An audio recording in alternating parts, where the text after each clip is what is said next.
I've used the term bizarre quite a bit to describe a lot of director styles in my videos of the past, but that word fits this director perfectly.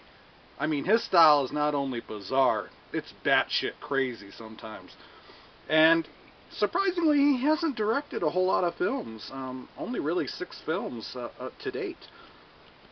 And his first film was the notoriously grotesque Basket Case from the early 1980s. This film was very controversial at the time, but became a drive-in sensation thanks to Joe Bob Briggs. And I I like this film a lot. This is the second film I saw of his, so I knew what I was getting into. But when I first saw it, I didn't like it a whole lot because his style is really bizarre, and it kind of threw me for a loop at first. But the more I watch it, the more you really appreciate this film. This film had zero budget. And the shit that Frank Hennenlotter was able to pull off is just amazing. And it's about, the plot is simple enough. It's about a creepy young guy who goes into a motel, but he keeps carrying this wicker basket around. Well, it ends up the wicker basket is holding his grotesquely deformed brother who was removed from his side by, and what their mission is basically is they're going around getting revenge on the doctors that separated them. Highly gory, very perverse, and there's actually a scene towards the end of the film where the deformed brother, whose name is Belial, does something very nasty to his brother's girlfriend, and my jaw hit the floor. And apparently, this scene was so shocking, even while they were filming, that a lot of the crew ended up just leaving the film set. And yeah, it definitely did shock me, that's for sure. And apparently, the Belial, he has a little jealousy issue when his brother falls in love, so and that would be a running case throughout the sequels. And then about 5 years later, Frank Hennenlotter returned with Brain Damage, and this is the first Frank Hennenlotter film I ever saw. And again, like Basket Case, I didn't really like it the first time I saw it because it's so freaking bizarre. And it did. It threw me for a loop at first. It was just too weird. But again, the more I watch it, the more I love it. And this is by far my favorite film of his. And like, this film is really anti-drug. It has a message of anti-drug. I'll get into it a little bit later. But this is about a parasite named Elmer that gets loose in an apartment building and connects itself to the back of a neck of a young man. And he injects the young boy with a hallucinogen drug, and he gets the boy addicted, so the boy has to get him human brains to eat in exchange for the drug. And again, batshit crazy film, a lot of humor. His films are very perverse and also with a lot of humor. And this film is really violently anti-drug. I mean, so much so that a guy's head pretty much explodes. It's amazing, and I highly recommend this film. This is a must-own for any horror fan. After that, Frank Hennenlotter met with producer James Glickenhaus, and Glickenhaus was a fan of his earlier 2 films and decided to sign Hennenlotter to a couple-picture deal. And Hennenlotter actually did not have any scripts or even ideas in hand when he met him, and he couldn't pass up this opportunity. So first of all, he of course said Basket Case 2, obligatory. He could easily work up a script for that. And then he came up with a plot to Frankenhooker off the top of his head right in the interview. And this is more of a comedy than a horror film. His films always have a dose of comedy in them, but his first 2 films were more horror films with some comedy in them. This one is the other way around.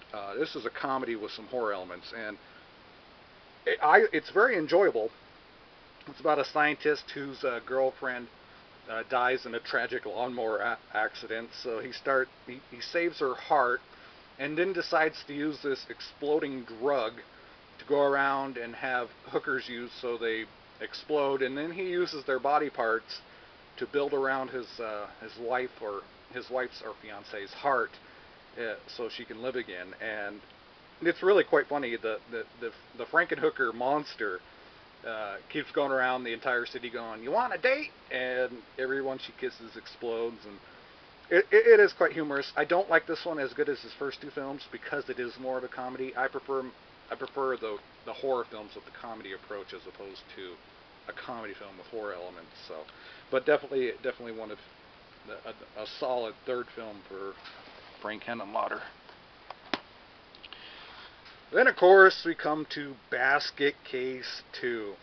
And this, it's a little different than the first film, and I respect Frank Hennenlotter for doing that because he did make a carbon copy of the first film. And the thing I have to praise this film about is the production values, as it's a lot more polished, a lot better looking, of course, than the first film. The first film had no budget. This one actually looks like it had a budget. The special effects are better. The acting is better. Everything is just better in the sequel. I wouldn't say it's a better movie, but the look of it overall is better. And Belial and his brother they survive the ending to Basket Case and are taken in by this woman who houses deformed people. And of course, things go amok, and Belial gets another mutant pregnant in a very raunchy, horrible looking scene. I can't believe Frank Hennenlotter got away with that scene and got an R rating, we'll put it that way. And of course hell breaks loose. It doesn't. There's some really crazy shit in this sequel that I enjoyed.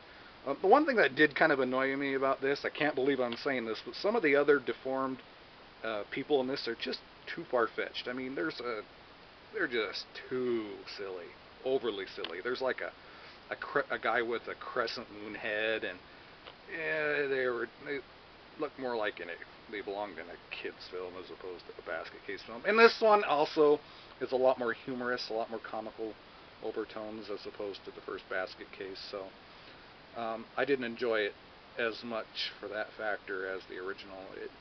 But it's still really nasty. Some great moments in it, and in my opinion, it's actually one of the more underrated horror sequels out there, because this film usually gets shit on, which is a shame, because it's really not a bad sequel at all. But I can't say the same for Basket Case 3. Box title says Basket Case 3, The Progeny, but the title is actually just Basket Case 3. I put off buying this on DVD for quite a while because Basket Case 2 wasn't on DVD. But I actually got it before it went out of print because I heard rumor that Synapse was going to release part 2 on DVD. So then I hurried up and bought Basket Case 3 for $10, and then boom, not like a month later it went out of print. So I got lucky on that. This one is kind of really rare to find on DVD now. But this is pretty close to a disaster. Even Frank Hennenlotter himself doesn't like this film, and he doesn't even like to talk about this film. It's like, when you put a malt you buy at a store and you're eating it with a metal spoon and you put it in the freezer and you take it out the next day and your malt has that metallic taste to it. Yeah, this is the leftover metallic tinge of Basket Case 2. It's just kind of unpleasant, and it feels rushed. Frank Hennenlotter says his original script, the producers didn't want to make it as gory. The original script was extremely gory and violent. The producers ended up not wanting to do that, so he had to retool the script, and it just became a disaster after that.